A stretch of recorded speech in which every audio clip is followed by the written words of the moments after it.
네, 앞서 보신 것처럼 최상병 특검도 초읽기에 들어갔습니다. JTBC 취재 결과 최상병 사건의 최초 수사 기록이 대선 직전 법원에 제출된 걸로 확인됐습니다. 이른바 VIP 경로설과 함께 경찰에 넘어갔던 게 군 검찰로 회수됐던 바로 그 문제의 수사 기록입니다. 유선희 기자의 단독 보도입니다.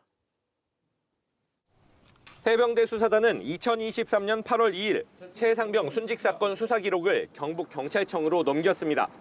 잠시 뒤 윤석열 전 대통령이 이종섭 당시 국방부 장관에게 전화하고 임기훈 당시 국방비서관, 이시원 당시 공직기강 비서관, 조태용 당시 국가안보실장, 임종득 당시 안보실 2차장 등 대통령실과 국방부, 해병대가 숨가쁘게 통화한 뒤 군검찰은 경찰로 넘어간 수사 기록을 회수해왔습니다.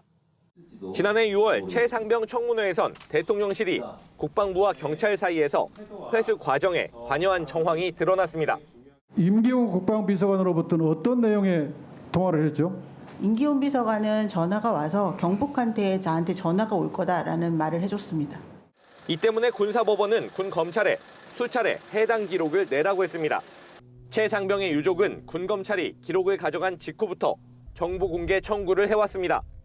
하지만 군검찰은 기록을 내놓지 않다가 대선 직전인 지난달 30일 박정훈 대령 항명 사건 항소심 재판부에 수사 기록을 제출한 것으로 확인됐습니다. 유족이 기록 공개를 요구한 지 1년 10개월 만입니다. 1000페이지 가까운 수사 기록엔 최상병 순직 직후 수집된 증거와 진술은 물론 당시 임성근 해병대 1사단장에게 업무상 과실치사 혐의가 적용된 이유도 담겨 있을 것으로 보입니다.